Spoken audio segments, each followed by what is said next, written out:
మూడు పార్టీలు దోస్తీ గట్టి కలిసికట్టుగా పోరాటం చేసి సీట్లు గట్టిగా కొట్టిర్రు. ఏపీల గద్దెనెక్కిర్రు.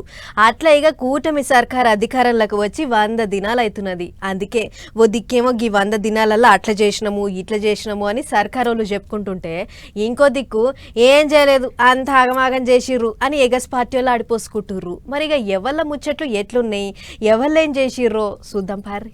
100 దినాల పండుగ చేసుకొని ఇంకే ప్రకాశం జిల్లాకు పోయిండు సీఎం బాబు సారు. మదిరాలపాడు అనే ఊర్లో మీటింగ్ పెట్టి పబ్లిక్ తోని మాట ముచ్చట చేసిండు. అందరి ఆపద అడిగి తెలుసుకున్నాడు. ఎవరికేం తిప్పలున్నా సర్కారు అండగా ఉంటదని ధైర్యం చెప్పిండు. ఇక అటెనకకి 100 దినాల సర్కారు వాళ్ళు ఏమేం పనులు చేసిండ్రో ఒక్కోటి చెప్పుకొచ్చిండు. పాత సర్కారు వాళ్ళను గట్టిగానే చాపిచ్చిండు. నేను చాలా మంది ముఖ్యమంత్రులు చూశాను కానీ 19-24 మధ్యలో పరిపాలించిన ముఖ్యమంత్రిని చూస్తే నాకే ఆశ్చర్యం వేస్తుంది. మళ్ళీ అలాంటి వ్యక్తిని చూస్తామని కూడా ఆశ్చర్యం వేస్తుంది. ఒకప్పుడు ఎప్పుడైనా సరే 5 ఏళ్లలో ఈ మాదిరిగా వచ్చి మీతో మాట్లాడా? ఎక్కడన్నా ఫోటోలు చూశారా మీరు? ఎక్కడన్నా కానీ 10 మందితో మాట్లాడి సమస్యల పరిష్కారం చేసిన అలవాటు ఉందా? ముఖ్యమంత్రి వస్తున్నాడంటే నాకే ఆశ్చర్యం వేసేది. ముందు పరదాలు కట్టేసేవాళ్ళు. అక్కడి నుంచి ఆయన ఆకాశంలో తిరిగినా హెలికాప్టర్లో వచ్చినా కిందన చెట్లన్నీ నరికేసేవాళ్ళు. అంతేకాకుండా ఒక కర్ఫ్యూ వాతావరణం పెట్టేవాళ్ళు. బలవంతంగా డాక్రా సంఘాలందరినీ లాక్కొచ్చేవాళ్ళు. ఇష్టం ఉన్నా లేకపోయినా మీరు రావాలి, రాకపోతే రేషన్ కట్టు, పెన్షన్ కట్టు, నీళ్లు కూడా కట్టు అన్నమాట. బలవంతంగా మొబిలైజ్ చేసేవాళ్ళు. అంతేకాదు పబ్లిక్ నమ్మి ఓట్లేసిండ్రు. ఆ నమ్మకాన్ని వమ్ము చేయం, తిప్పలవాడి పని చేస్తాం అన్నట్టు ముచ్చట్లు చెప్పిండు ముఖ్యమంత్రి. మెగా డిఎస్సి పెట్టాను. ఇప్పుడే ఒక ఆడబిడ్డ చెప్పింది, ఇది ప్రారంభం మాత్రమే.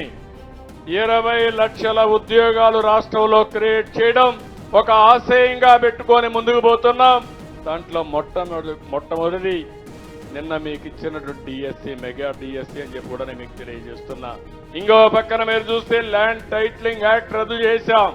మీరు మమ్మల్ని గెలిపించకపోయింటే ఈ పార్టీకి మీ భూమి మీది కాదు. ఆ విషయం మీరు గుర్తుపెట్టుకోవాలి. ఇప్పుడు ఎవ్వరూ మీ భూమి జోలికి రారు, వచ్చే సమస్య లేదు. కనీసం ఎంత ధైర్యమో నాకు అర్థం కాలేదు. మీ తల్లి, మీ తండ్రి, మీ స్వార్జితం, మీ ఆస్తి, పట్టాదారు పాస్ పుస్తకం మీద బొమ్మ ఎవరిది బొమ్మ? ఇప్పుడు నేను అనుకుంటే బొమ్మ వేసుకోలేనా? వేసుకోను. ఇగిదిట్లుంటే 100 దినాలల్లో ఏం చేయనే లేదు, ఏం ఇయ్యనే లేదు, వాటిగానే గొప్పలు చెప్పుకుంటారు. ఇది ఎక్కడి ప్రచారం అన్నట్టు సర్కారు వాళ్ళ మీద గరం అయిండు మాజీ సీఎం జగనాల్ సారు. చంద్రబాబు నాయుడు గారి 100 రోజుల పాలన మీద దృష్టి పెట్టేసరికి ఇప్పుడు తిరుమలకు వచ్చే నెయ్యి కల్తీ జరిగిందంటూ ఇంకో డైవర్షన్. ఇది నిజంగా అన్నిటికన్నా ఇంకా ఆశ్చర్యం కలిగించే పెద్ద డైవర్షన్. ఇంత అన్యాయస్తుడు ప్రపంచ చరిత్రలో ఎవరు ఉండడు.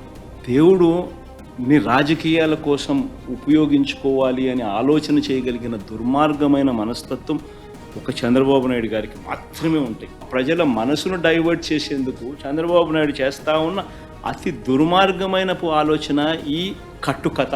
100 దినాలల్లో రాష్ట్రాన్ని అట్ట చేసినాం ఇట్ట చేసినాం అని సర్కారు వాళ్ళు చెప్తుంటే, ఇంకో దిక్కు ఎగస్ పార్టీ వాళ్ళు ఇది వరకు ఉన్నాయన్ని తీసేసిండ్రు అన్నట్టు ఆడిపోసుకుంటారు. అంతేకాదు పని చేయలేదు కాబట్టి ఆ ఓటి పంచాదులు ముంగటేసుకొని పబ్లిక్ ను వేరే దిక్కు మలుపుతాన్రు అన్నట్టు జోలు చెప్తున్నారు. అటు చూస్తే 100 దినాల్లోనే పింఛన్లు పెంచినాం, అన్నా క్యాంటీన్లు తెరిచినాం, మెగా డిఎస్సి వేసినాం, వరదలు వస్తే పబ్లిక్ ను కాపాడుకున్నాం అన్నట్టు చెప్తున్నారు సర్కారు వాళ్ళు. మొత్తానికి 2 దిక్కుల నడమ 100 రోజుల పాలన మీద లడాయి గట్టిగానే నడుస్తుంది ఇప్పుడు.